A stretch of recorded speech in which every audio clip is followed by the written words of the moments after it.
નમસ્કાર દર્શક મિત્રો, ફોકલ પોઈન્ટ બાય અજય ઉમટમાં ફરી એકવાર આપ સૌનું સ્વાગત છે. આજે એક અત્યંત સંવેદનશીલ, પ્રેરણાદાયક, બલકે નેત્રદીપક કામગીરી કોને કહી શકાય એની એક સુંદર વાત કરવી છે અને સાથોસાથ લંડન વાસીઓને સેલ્યુટ કરવી છે. આપણે સૌ જાણીએ છીએ કે કમનસીબે ગત તારીખ 12મી જૂને એર ઇન્ડિયાની અમદાવાદથી લંડન જતી ફ્લાઇટમાં અકસ્માત થયો ને એ ગોજારી દુર્ઘટનાને કારણે વિમાનમાં બેઠેલા એક સદનસીબ ઉતારુને બાદ કરતાં 241 લોકોએ જીવ ગુમાવ્યા. પરંતુ એ વિમાનમાં અર્જુન પટોડિયા નામની એક વ્યક્તિ હતી, જે મૂળ ગુજરાતી પરંતુ લંડનમાં વર્ષોથી સ્થાયી થયેલી. એને ખબર નહોતી કે કુદરતનો જે ક્રૂર પંજો જે છે એ કેટલો વિકરાળ બનીને એની સામે આવવાનો છે. કારણ કે માત્ર 10 દિવસ પહેલાં અર્જુનભાઈ પટોડિયાએ પોતાના ધર્મપત્ની ભારતીબેનને ગુમાવ્યા હતા. ભારતીબેન કેન્સરની બીમારીમાં લગભગ 1.5 વર્ષ કેન્સરની બીમારી સામે ઝઝૂમ્યા અને 35 વર્ષે એમનું અવસાન થયું ને એમની અંતિમ ઈચ્છા એ હતી, એમને અર્જુનભાઈને કહ્યું હતું કે મારી અંતિમ ઈચ્છા એ છે કે અમરેલીનું જે આપણું વડિયા ખાતેનું ગામ છે એ ગામમાં જઈ અને તમે ત્યાં બેસણું રાખજો, મારી એક ધાર્મિક સભા જેને કહે છે એના માટેની જે ધાર્મિક વિધિ કરવાની હોય એ કરાવજો ને મારી અંતિમ વિધિ કર્યા બાદ જે અસ્થિ વિસર્જન છે એ અસ્થિ વિસર્જન ચાણોદ નર્મદા કરનાળીના સંગમ ખાતે કરજો. પત્નીની આખરી ઈચ્છા પૂરી કરવા માટે પોતાની 2 લાડલી દીકરીઓ, 4 વર્ષની દીકરી અને 8 વર્ષની દીકરીને લંડનમાં પોતાના નાના ભાઈ ભાભી અને 2 બાળકોની સગ્ગી માસી એટલે કે ભારતીબેનની નાની બહેનના ભરોસે મૂકી અને એ ભારત આવ્યા. અને ભારત આવીને એમને અમરેલી ખાતે પરિવારને મળ્યા, ત્યાં બેસણું ગોઠવ્યું, ધાર્મિક વિધિ કરવાની હતી એ ધાર્મિક વિધિ ત્યાં પતાવી, ચાણોદ કરનાળીમાં જઈને સંગમમાં અસ્થિ વિસર્જન કર્યા. અને આ અર્જુનભાઈ જે છે એ મૂળ ગરીબ પરિવારમાં જન્મેલા અને બાળપણમાં જ એમના પિતાનું અવસાન થયું હતું, એટલે સુરત ખાતેના ગુરુકુળમાં એ ભણ્યા.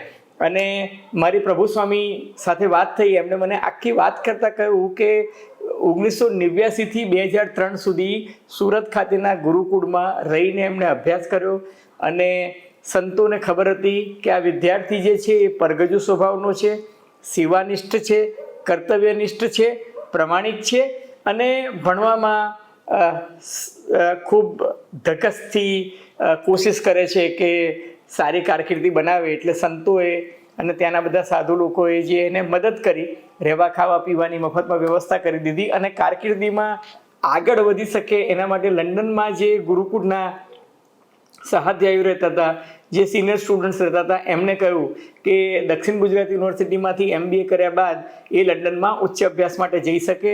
અર્જુનભાઈએ ત્યાં ઉચ્ચ અભ્યાસ કર્યો અને ફર્નિચર ડિઝાઇનર તરીકે કાઠું કાઢ્યું. એટલું જ નહીં, ત્યાં એક સારી ફર્મમાં લંડનમાં એમને જોબ પણ મળી ગઈ, 2 પાંદડે થઈ ગયા, ભારતીબેન સાથે લગ્ન થયા, 2 સરસ દીકરીઓને જન્મ આપ્યો. દીકરીઓ મોટી થતી હતી પણ એમને ક્યાં ખબર હતી કે માત્ર 15 દિવસના ગાળામાં પહેલાં ભારતીબેન એટલે કે માની મમતા જશે અને પછી પિતાનું પણ છત્ર જતું રહેશે. એટલે મા બાપનું છત્ર ગુમાવનાર આ 2 બાળકીઓનું શું થાય એની ચર્ચા જે છે એ લંડનમાં જાગી.